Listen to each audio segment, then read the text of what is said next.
Greetings and welcome to Mediocre Minis. Happy Halloween, everyone. I really hope you enjoyed spooky season and all the events and festivities leading up to today, and I hope that you have a wonderful and great Halloween. We finish things off and bring things to a close with the Overgourd, a beholder-esque type pumpkin beholder really, from Reaper. And I'm going to be honest, this is probably the miniature I wanted to paint most of all. It's probably a big reason why I started doing the spooky season limited palette anyways. I kind of should have just painted this to begin with, but that's a story for another time. Let's take a look at this kind of cool miniature and let's give it a cool paint job. First things first, I gave the entire miniature a prime with the DNG, which wasn't a bad idea. I primed, as you could probably guess, all of these miniatures the start of this project to begin with, so they were all ready to go. And what I probably should have done is I probably should have primed this miniature in white as opposed to the dark neutral gray. Because what ended up happening is, well, coming up, I actually base coated all of the pumpkins with an off-white instead. The reason for this is I wanted to make all of the pumpkin stalks and the center pumpkin different colors. And the easiest way to get good coverage with all of the different colors from the limited palette is to, well, base coat it with a off-white. It makes coverage easier and it makes it brighter and bolder. Starting with purple. I wasn't sure if I wanted to use off-white and khaki. I actually kind of thought about using gold and silver at one point. But then I realized that would look really weird, having these two bright, shiny objects as part of this mini, so I went to off-white and khaki. So then the next pumpkin was, of course, well, the off-white, then moved on to red, blue, gray, light brown, khaki, green, yellow, and finally orange. After I had all of the pumpkin stalks base coated, I realized I forgot a step. I needed to make all of the eyes, nose, and mouths of these miniatures white. Just straight, bright white. And a reason for that is how I wanted to show off all these facial features a little bit later on and make it easier on me with a slight glow, kind of similar in what we did with the Franken Golem previously. So I took a crappy brush and dabbed white into all of the facial features on all of the pumpkin stalks. Would have saved me some time if I would have done this first, but hey, it happens. I took a day or two thinking about what I wanted the center pumpkin to be. I wasn't sure. I actually had an idea of black and white at one point. I thought about making it like a type of weird red glow. It was weird. But I decided in the end, just make it orange. It's a pumpkin. Why not? To make the base coating the center pumpkin easier, I mixed in a little bit of off-white into the orange first. It kind of made a creamsicle, orange creamsicle color, if that makes sense.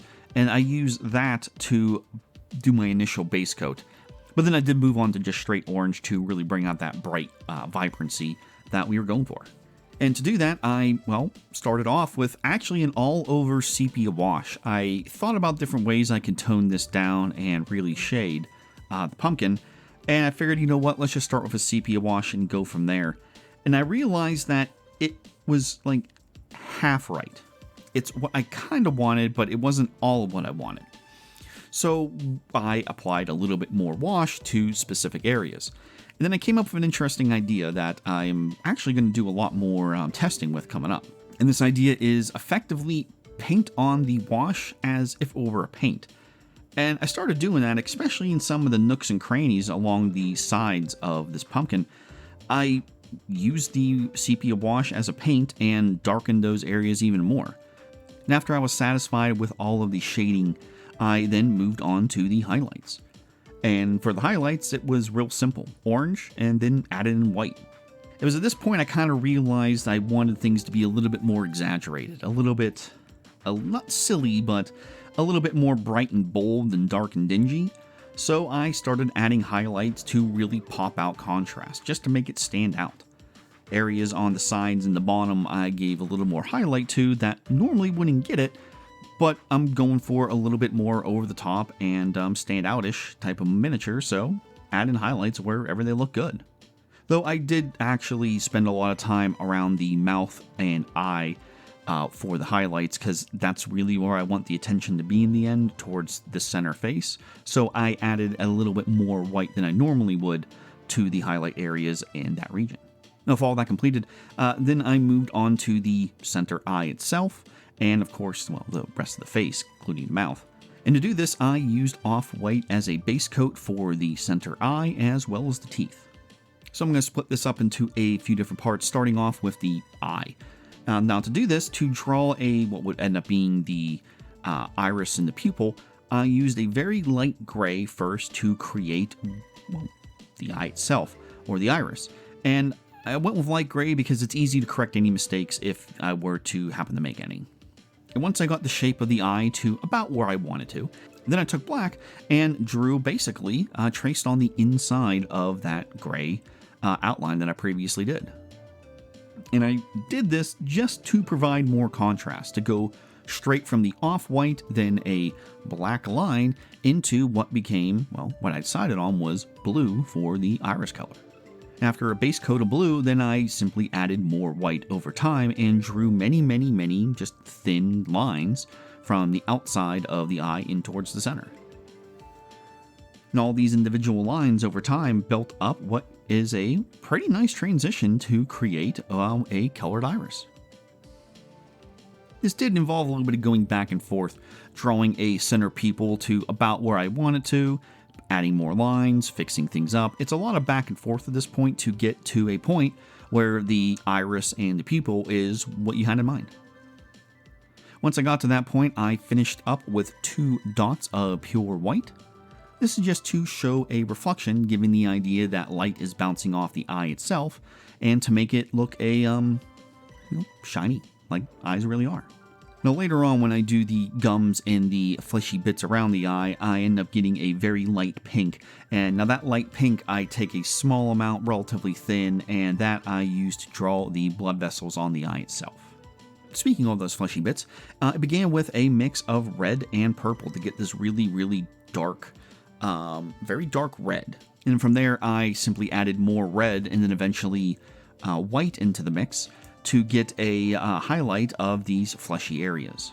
Since there really isn't that much space on the miniature, it more was important to me to get a few bright highlights in there to show off the area, more so than having perfect transitions. Luckily, I did the same thing with the gums. Speaking of the gums, the last bit was the teeth. And after some touch-up work, then I took the sepia wash and, again, using it like a paint like I did before, actually added a few very thin layers of the wash to the teeth, where closer to the gums is darker and the tips of the teeth are a little bit brighter. This worked out really well, actually. Able to get a kind of a nice toothy, horny transition on the teeth with just nothing more than a wash. And that completes the center pumpkin. I'm actually very proud of this, and probably my favorite part of this entire model. Now, moving forward, I move to all of the eye stalks next.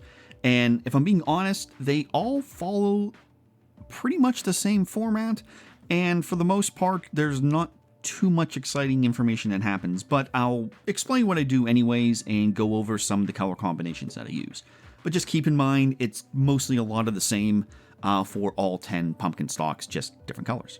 But starting off with the purple pumpkin I began with because I love the color purple. And to begin the shades, I wanted to, again, make it a little bit exaggerated, kind of I did with the center pumpkin, and then I added in black to the mix. So this dark purple mix, purple and black, I used that to shade all of the recessed areas around the pumpkin. Once all that dried, I then added white to create some of the highlights. Again, pretty simple, a little bit exaggerated, though I did go a little bit hard with the highlights around the eyes, nose, and mouth. This is done for the final step once the eye stalk was complete. It was taking some of the purple very thinned down very similar to the way I used magenta in the Athena video and also the yellow from the Frankengolem video. And this thinned down purple I used as a wash for the eyes, nose, and mouth to give a nice tint to the white that we put in earlier, but also a slight glowy effect. And that's effectively the process for all of the eye stalks. Not too much changes between all of them, just the color combinations that are used. For instance, the next eye stock is in off-white, and for that I used khaki for the shade. Just thinned down some khaki and used that for all the shades, and used a little bit of white into the off-white, which is kind of weird when you say it that way, and that turned into the highlight color. But just a quick rundown of the color combinations for the rest of the model. Next we have red. Added in some purple into that mix, but not too dark. I wanted it to be different than the shade that I used for the eyes and mouth. So similar, but a little bit different. I just kept my eye on that. White in for the highlights, and super thin red for the rest of the facial features. For the blue, I added purple for the shade, and white for the highlights. The gray pumpkin, I used black as part of the shade, and white, of course, for highlighting. Light brown got interesting. I wanted this to be different, of course, than the stem and vines that we'll eventually be getting to, so I mixed in light brown and dark brown to get the shades for this particular pumpkin, and of course mixing in some white for your highlights. The khaki pumpkin, I used a sepia wash for the a sepia wash for the shade, very similar to how the shading was done prior, and of course, white for your highlights. Green. Now, green was a little bit interesting because I got some vines coming up. I wanted it to be different.